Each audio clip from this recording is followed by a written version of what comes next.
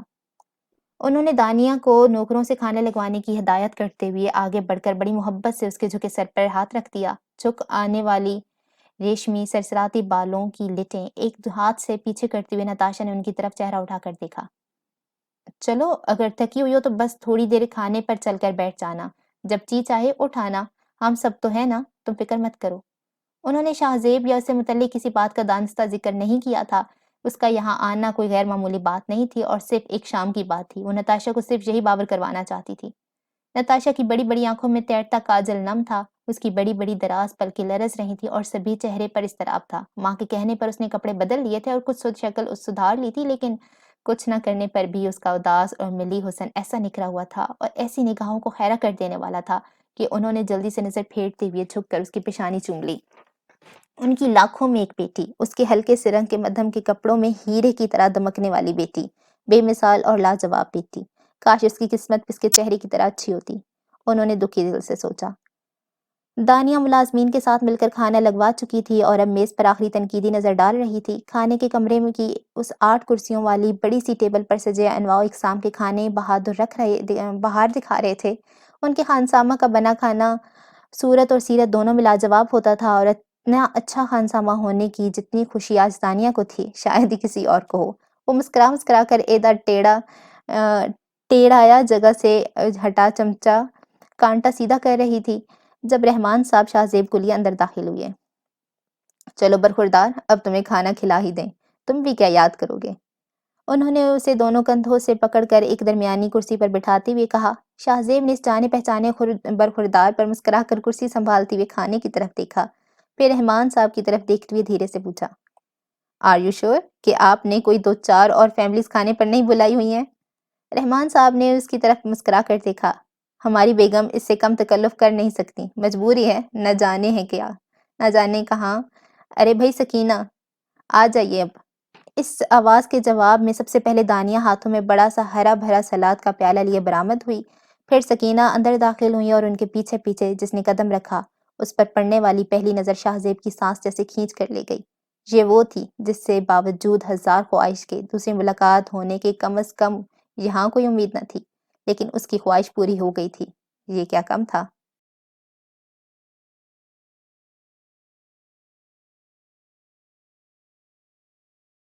یہ وہی تھی جنگل میں ملنے والی پری جو ایک مرتبہ چلک دکھا کر ایسے غائب ہو گئی تھی جیسے ہوا میں بکھری خوشبو، جس کا دوپٹہ اب تک اس کے کمرے کی واحد کرسی کی پشت پر بڑا احتیاط اور نرمی سے رکھا تھا اپنی مسحور کن مہک چہار سو پھیلا رہا تھا، شاید اس کی پھر ملنے کی امید میں۔ نتاشا کی ماں کے وجود کے پیچھے ہر ممکن حد تک چھپ کر لیے گئے قدم آخرکار ختم ہو گئے تھے، اور اسے نہ چاہتے ہوئے بھی گھر آئے اس عجیب مہمان کا سامنا کرنا ہی پڑا جو ان کے لیے کرسی سے اٹھ کر تعظیماً کھڑا ہو گیا تھا۔ ماں کا سہارا ہٹ جانے کے بعد وہ کچھ جذب سی اپنے پاپا کی کرسی کے پاس جا کر ان کے کندھے پر ہاتھ رکھ کر کھڑی ہو گئی۔ کمرے میں اب تک ہلچل سی تھی۔ ملازمین، دانیہ، سکینہ کی اب تک ٹیبل پر کچھ رکھنے، اٹھانے، لانے اور لے جانے کی کارروائی جاری تھی۔ شاہ زیب رحمان صاحب کے کہنے پر اب واپس بیٹھ چکا تھا اور کسی حد تک اپنی خوشگوار حیرت پر بھی قابو پا چکا تھا، لیکن اس سوگوار حسین لڑکی پر پڑنے والی پہلی نظر سے اب تک اس کے دل کا عجب حال تھا۔ پچھلی بار ہوئی اچانک اور غیر متوقع ملاقات کے بعد اس نے اس کے بارے میں بہت سوچا تھا، تجسس کیا تھا۔ یہ تجسس اسے ایک دو بار شام کے اسی پہر جنگل کے اسی حصے کی طرف لے گیا تھا، لیکن وہ اسے پھر نہیں ملی۔ اس کی پینٹنگ اور اسے جڑا سامان بھی اب وہاں نہیں تھا، جو یقیناً اٹھوا لیا گیا تھا۔ اس جگہ اسے نہ پانے سے اس کے دل کو عجیب سی مایوسی ہوئی تھی، بے چینی ہوئی تھی، جس کو کوئی نام دینے سے وہ قاصر رہا تھا۔ جیسے اگر وہ پھر کہیں مل ہی جاتی تو نہ جانے کیا ہو جاتا۔ اتنا تو ہو ہی جاتا کہ وہ اسے معذرت کر لیتا۔ کس بات کی معذرت؟ کہ یوں اچانک سامنے چلے آنے کا مقصد اسے پریشان کرنا یا ہراساں کرنا نہیں تھا؟ اور اس سے کیا ہو جاتا؟ بس یہی کہ میرے دل کو تسلی ہو جاتی کہ… لیکن اسے خود پتا تھا کہ اس کے دل کو کسی تسلی کی ضرورت سے زیادہ اس کی ایک جھلک مل جانے سے زیادہ سروکار تھا۔ ایک بار دیکھا ہے، ایک بار پھر دیکھنے کی تمنا ہے۔ نہ جانے اس ایک جھلک میں کیا تھا کہ اس کا دل جیسے وہیں شام کے اس پہر درخت کی شاخ میں اٹکے اس خوشبودار مہین دوپٹے کی طرح اٹک گیا تھا۔ کاش اس دوپٹے کی طرح وہ اپنا دل بھی اس شاخ سے اتار کر واپس لا سکتا۔ وہ آج بھی سنجیدہ تھی، نروس تھی اور اپنے والد کے کندھے پر ہاتھ رکھے ہلکی سی لرزتی انگلیاں اس کی واضح اعلان کر رہی تھیں۔ نظریں جھکی ہوئی تھیں اور یہاں وہاں دیکھنے سے دانستہ گریزاں تھیں۔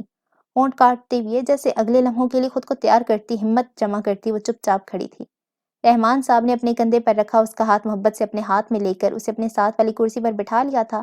دانیہ اور سکینہ بھی اب تک بالآخر بیٹھ چکی تھیں۔ اسے تمہاری پہلی ملاقات نہیں ہوئی شاہ زیب، یہ نتاشا ہے، ہماری بڑی بیٹی۔ انہوں نے پیار سے نتاشا کے کندھے پر ہاتھ رکھتے ہوئے اس کا تعارف کروایا۔ اس کمرے میں ان دونوں کے علاوہ کسی کو علم نہیں تھا کہ یہ ان کی پہلی ملاقات نہیں ہے۔ اس بات کو جیسے ایک راز کی طرح اپنے دل میں چھپائے وہ دونوں خاموش رہے۔ نتاشا کو تو خیر اس ادھوری اور اچانک ملاقات کا کیا ذکر کرنا تھا، لیکن شاہ زیب کی خاموشی پر اس نے ضرور پلکیں اٹھا کر اس کی طرف لمحہ بھر کو دیکھا۔ کیا وہ اسے نہیں پہچانا تھا؟ شاہ زیب سے ملی اس ایک نظر نے اسے اچھی طرح باور کروا دیا تھا کہ وہ اسے بہت اچھی طرح پہچان گیا تھا۔ وہاں اب وہ حیرت تو نہیں تھی جو اس پر نظر پڑتے ہی اسے ہوئی تھی، لیکن اس کی جگہ جیسے خوشگوار پیارے سے تاثر نے لے لی تھی جو اس کے وجود اور چہرے پر پھیلا ہوا تھا۔ نظریں ملنے پر اس نے مسکرا کر سر ہلایا، جس کا جواب نتاشا نے زبردستی کی ہلکی سی مسکراہٹ سے دیتے ہوئے نگاہیں چرا لیں۔ کھانا شروع ہو گیا تھا، ڈشیں وہاں سے منتقل ہو رہی تھیں، چمچوں کانٹوں کی شور، کھانے کے اسرار اور تعریفوں کے ساتھ ساتھ ہلکی پھلکی بات چیت جاری تھی۔ نتاشا کی گھبراہٹ کسی حد تک کم ہو گئی تھی۔ اپنی پلیٹ میں ایک کباب اور تھوڑا سا سلاد لیے آہستہ آہستہ کھانا جیسے سونگھ رہی تھی۔ باتوں اور رونق کا مرکز دانیہ کی ذات تھی، جس نے سب کو اپنی طرف متوجہ کیا ہوا تھا، اور شاید یہ نتاشا کے لیے اچھا ہی تھا۔ اس کی طرف کسی کی توجہ نہیں تھی، اسے کسی کی باتوں کا جواب نہیں دینا تھا، اسے کسی کی آنکھوں میں آنکھیں ڈال کر نہیں دیکھنا تھا۔ لیکن کیا واقعی کسی کی توجہ اس کی طرف نہیں تھی؟ کھانا واقعی بہت اور بے انتہا لذیذ تھا۔ دانیہ کی باتیں اور چٹکلے مزیدار تھے اور میاں بیوی کا خلوص اور اصرار انتہائی اثر انگیز تھا، لیکن شاہ زیب اپنے دل اور نگاہوں کا کیا کرتا جو اس کے قابو میں نہیں تھے۔ وہ جو اچانک مل جانے والی خوشی اور امید کی طرح آ گئی تھی اور سامنے بیٹھی تھی، اس کی ایک ایک جنبش، ایک ایک ادا اور اس کی وجود کی کشش اسے اپنی طرف کھینچ رہی تھی۔ وہ اس کی طرف دیکھنا نہیں چاہتا تھا، لیکن نظر تھی کہ اسی کو دیکھے جانے پر مصر تھی۔ وہ آس پاس کی باتیں سننا، ان میں شریک ہونا چاہتا تھا، لیکن دل تھا کہ اس چپ چاپ بیٹھی، اس سے کتراتی، دھیرے دھیرے کانٹے سے کھیلتی نتاشا میں الجھا تھا۔ کیا یہ ہمیشہ یوں ہی رہتی ہے یا میرا سامنا اسے خاموش اور مضطرب کر دیتا ہے؟ اگر ہاں تو کیوں؟ اور یہ جو فش ہے دم پخت، اس کا تو جواب نہیں۔ ہمارا اسماعیل اگر یہ مچھلی بنانا نہ جانتا تو نہ جانے زندگی کیسی پھیکی اور ویران ہوتی۔ اسماعیل جو روٹی اور چاولوں کی صورت حال جاننے کے لیے کمرے کا چکر لگانے آیا تھا، چھوٹی بی بی کا اپنا نام لینے پر کچھ شرما سا گیا۔ نام کے علاوہ بی بی نے جو کچھ بھی کہا تھا اس غریب کے سر سے اوپر سے گزر گیا تھا۔ اور اس مچھلی کو اگر اس چٹپٹی کھٹی میٹھی آلو بخارے کی چٹنی کے ساتھ نہ کھایا جائے تو اس مچھلی کے ساتھ بہت ناانصافی ہوگی، اس نے ڈرامہ انگیز لہجے میں کہتے ہوئے مچھلی کا بڑا سا قطلہ شاہ زیب کے نہ کرنے کے باوجود اس کی پلیٹ میں ڈالتے ہوئے چٹنی کا پیالہ اٹھایا۔ نہ میں چٹنی وغیرہ نہیں کھاتا، سوری۔ شاہ زیب نے کچھ اتنی مسکینیت سے کہا کہ تھوڑی دیر پہلے تک دانیہ کے یوں فضول بولے جانے پر جذبز ہوتی سکینہ دھیرے سے ہنس پڑی۔ کوئی بات نہیں بیٹا، جو تمہارا دل کرے وہ کھاؤ، اس لڑکی کی باتوں سے تم پریشان نہ ہونا، انہوں نے کہتے کہتے دانیہ کو ذرا تنبی نظروں سے گھورا۔ باتیں؟ اچھا، اگر میں چپ ہو جاؤں تو سناٹا چھا جائے یہاں؟ ایک تو میں سب کو انٹرٹین کر رہی ہوں، ورنہ تو نہ یہ ہوں ہاں سے آگے بڑھ رہے ہیں اور نہ آپ ہی کی اب تک آواز سنائی دی ہے۔ اپنے اس اچانک ذکر پر گمسم بیٹھی نتاشا نے پہلو بدل کر بہن کی طرف دیکھا، لیکن دانیہ کی بجائے شاہزیب سے نظریں ٹکرا جانے پر پھر جھکا لیں۔ اس کی آنکھوں کو چھت پہ لگے خوبصورت سے فانوس کی عکس نے کیسے جگمگا دیا تھا۔ ہلکے سے پیازی رنگ کے کپڑوں میں ہم رنگ دوپٹہ کھڑکی سے آتے ہوا کے جھونکے سے لرز گیا تھا۔ شاہزیب کو اس کی کمرے میں کرسی پر پڑے دوپٹے کی پھر یاد دلا گیا تھا۔ اس کے ہونٹوں پر مبہم سی مسکراہٹ تھی۔ اس کی یہ مسکراہٹ نتاشا سے چھپ نہ سکی، جس کی کسی اور سے مشابہت نے اسے ویسے ہی بے چین کر رکھا تھا۔ اس کی آنکھیں، اس کی آواز، اس کی مسکراہٹ اور یہ شرٹ۔ اس نے اصلاح ڈریسنگ اٹھانے کے بہانے ذرا درزیدہ نظروں سے دانیہ کی کسی بات کا جواب دیتے شاہزیب کی طرف دیکھا۔ اس کا دل کہتا تھا کہ یہ لائٹ گرین چھوٹے چھوٹے چیک والی شرٹ اس نے کسی اور کو پہلے کہیں پہنے دیکھی ہے، یا یہ اس کا وہم ہے جو اسے اس ہستی کی یاد دلائی جا رہا ہے جسے وہ بھولنا چاہتی ہے۔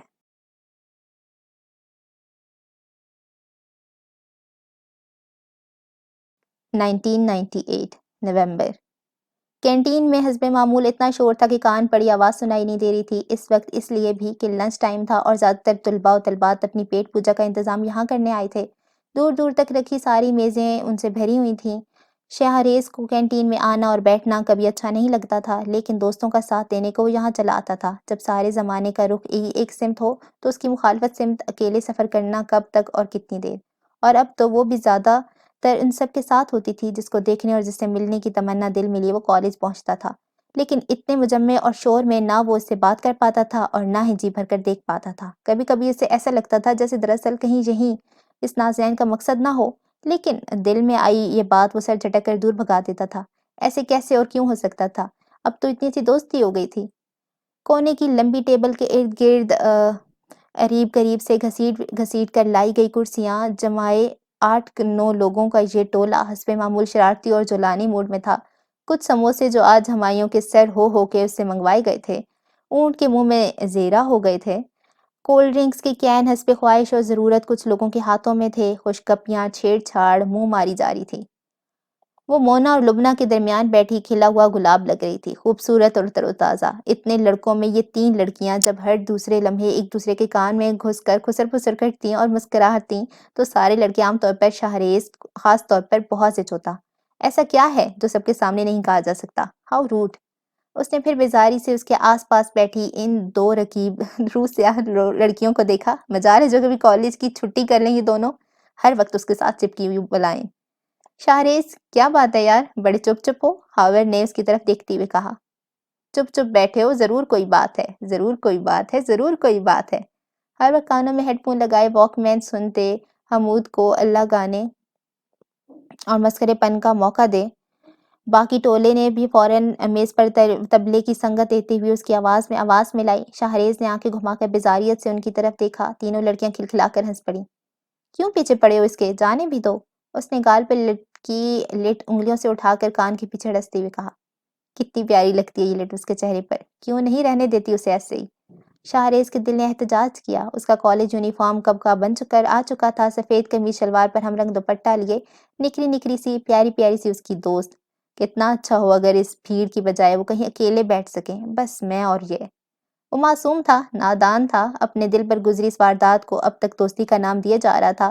اس کا دل جو پاگل ہو کر اس کی طرف ہمکتا تھا، اس پر اپنا حق جتانا چاہتا تھا، اس کے اوپر کسی اور کا سایہ بھی پڑنے نہیں دینا چاہتا تھا، اب بھی انجان تھا کہ یہ دوستی نہیں کچھ اور ہے۔ اسے خبر بھی نہیں تھی کہ اس کے اس دل کی لگی کی خبر اس کے آس پاس بیٹھے بہت سے دوستوں کو ہو چکی تھی۔ اس کے چہرے کا طواف کرتی شاہریز کی یہاں وہاں سے نظر بچاتی نگاہیں بہت سو کی نظروں میں آ چکی تھی۔ اس کے لیے یہ نئی لڑکی کچھ خاص ہوتی جا رہی تھی، خاص الخاص خبر بن چکی تھی۔ وہ بھی جانتی تھی کہ یہ ڈیشنگ ہینڈسم لڑکا جو سائی کی طرح اس کا پیچھا کرتا ہے اور 1000 بار پیچھا چھڑانے کی واضح کوششوں کے باوجود شاید اپنے دل کے ہاتھوں مجبور ہو کر اس کے ساتھ ساتھ چلا آتا ہے، دل بہلانے، شغل کرنے اور ہر دوسری لڑکی کو جلانے کے لیے خاصی معقول چیز ہے۔ اپنے اوپر اس کی بھرپور توجہ اور obsession اسے مغرور بنائے دیتی تھی۔ اسے اتنے سے عرصے میں معلوم ہو گیا تھا کہ اس کے منہ سے نکلا ہر لفظ، ہر فرمائش، ہر کام اس لڑکے کے لیے ہر ممکن طریقے سے پورا کرنے والے فرائض میں شامل ہو جاتے ہیں۔ پاگل سایہ لڑکا جس کی طرف اس کے دل کا کسی قسم کا کوئی رجحان یا جھکاؤ نہیں تھا، کام نکالنے اور کام کروانے کے لیے بہترین تھا۔ ابھی 2 دن پہلے ہی اس کے لیے گھر پر ڈائسیکشن کی پریکٹس کے لیے تالاب سے موٹے موٹے 2 مینڈک پکڑ کر لے آیا تھا اور اس کام میں استعمال ہونے والی موم کی ٹرے کی بنائی اور فراہمی بھی اسی کی تھی۔ کیا برا تھا؟ یار ویسے شرٹ تو تم نے آج لاجواب پہنی ہے، شکر ہے مومن اللہ صاحب نے نہ دیکھی ورنہ ضبط ہو جاتی۔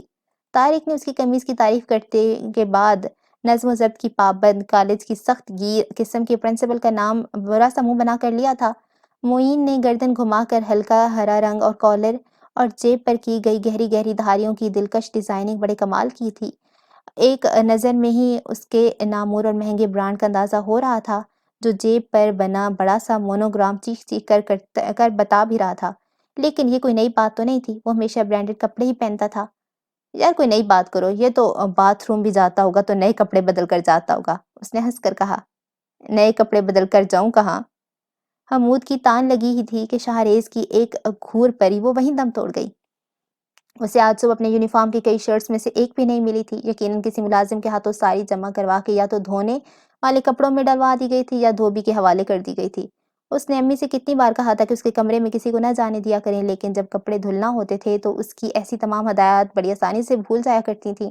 چنچلا کر اس نے ہاتھ آئی پہلی شرٹ پہن لی تھی اور کالج آ گیا تھا۔ شارث تمہاری چوائس بہت اچھی ہے، ریئلی۔ لبنہ نے اس کی طرف توصیفی نظروں سے دیکھ کر کہا، اور تو آس پاس بیٹھے بڑے دوسرے لڑکوں نے جذب سا ہو کر پہلو بدلا اور ایک دوسرے کی طرف دیکھ کر میں نے خیس نظروں کا تبادلہ کیا۔ اس شاہریز کے سامنے وہ کبھی کسی گنتی میں شمار ہی نہیں آ سکتے تھے، چاہے اس سے لاکھ درجے اچھی شرٹ پہن لیں۔ لڑکیاں، اچھی شکل اور سٹائل پر مرنے والی لڑکیاں۔ شاہریز نے مسکرا کر اپنی شرٹ کا کالر سیدھا کیا۔ تھینکس، لیکن یہ میری امی کی چوائس ہے، میری پچھلی برتھ ڈے کے تحفوں میں شامل تھی۔ اس نے پیار سے اپنی ماں کا ذکر کیا۔ تحفہ بھی نہیں، تحفوں۔ شاہریز کی بات پر ذہن میں آئی بات تب آئی، وہ اس کی طرف دیکھ کر مسکرائی تو وہ بھی مسکرا دیا۔ اس سالگرہ کے ذکر سے اس کے دماغ میں اچانک آ جانے والا آئیڈیا بڑا فنٹاسٹک تھا۔ اپنے سیدھے ہاتھ پر بیٹھی مونا کے کان میں گھس کر اس نے کوئی سرگوشی کی جس پر وہ ہونٹ دبا کر مسکرا دی۔ ایسی سرگوشیاں تو معمول کا حصہ تھیں، لڑکوں کی اکثریت کو خبر بھی نہ ہوئی۔ ارے میں تو بھول ہی گئی، آج تمہاری بھی سالگرہ ہے نا، تم نے کل بتایا تھا۔ مونا کے اس کے متعلق کیے جانے والے اس اعلان نے سب کے کان کھڑے کر دیے۔ وہ مسکرا کر سب کی مبارکبادیں اور پہلے کیوں نہیں بتایا جیسے گلے شکوے سمیٹتی رہی۔ شاہریز کے لیے بھی آج اس کے لیے سالگرہ ہونا ایک بڑی اور خوش کن خبر تھی۔ کاش اسے پہلے پتا ہوتا تو وہ اس کے لیے کوئی تحفہ ضرور لے آتا، لیکن پتہ کیسے ہوتا، اس بھیڑ اور ہنگامے میں دو باتیں کرنے کا موقع تو ملتا ہی نہیں ہے ڈھنگ سے۔ ٹریٹ ٹریٹ، سب کی فرمائشوں کے بیچ اس نے شاہریز کی طرف بڑے مان سے مسکرا کر دیکھا۔ اب شاہریز ہمیں اس خوشی میں چکن پیٹیز کھلائے گا اور کافی پلائے گا، ہے نا شاہریز؟ اس کے لاڈ بھرے اس اگلے اعلان نے تو ہنگامہ برپا کر دیا۔ مفت کے مزیدار مال ملنے کی امید نے لڑکوں کے جوش و خروش کو عروج پر پہنچا دیا۔ اس ہنگامے اور شور و گل میں شاہریز کی نظروں سے ملی اس دلربا کی میٹھی، ناز پرور اور امید افزا مسکراتی نظر نے اسے دنیا بھلا دی۔ اس کی سالگرہ کے موقع پر ان طفیلوں کو کھانا کھلانے کی اس پیار بھری فرمائش پر وہ کیسے لبیک نہ کہتا۔ چکن پیٹیز بھی آئے، کافی بھی آئی، کولڈ ڈرنکس کا دور بھی چلا۔ اس نے اپنی پاکٹ منی کا بیشتر حصہ سر تسلیم خم کیے خوشی خوشی لوٹا دیا۔ اس کی سالگرہ پر شاہریز کی طرف سے دی جانے والی ٹریٹ کو سب نے دل کھول کر انجوائے کیا۔ اس کی خوب واہ واہ ہوئی، لیکن اس کے دل کو اس ایک دلربا نظر اور مسکراہٹ نے ایسا باغ بہار کر دیا تھا کہ اس کے زیر اثر اپنی جیب کے لٹ جانے پر بھی مگندہ تھا۔ سرشار تھا، اس سرشاری میں اس کے فرشتوں کو بھی خبر نہ ہو سکی کہ اس کی لگاوٹ اور دل کی لگی کا کیسا فائدہ اٹھایا گیا ہے، اسے کیسا بے وقوف بنایا گیا ہے۔ آج اس دلربا کی سالگرہ تھی ہی نہیں۔ قسط نمبر 4 بھی ختم ہو گئی ہے، جلد ہی نیکسٹ قسط آپ کو مل جائے گی۔ اللہ حافظ۔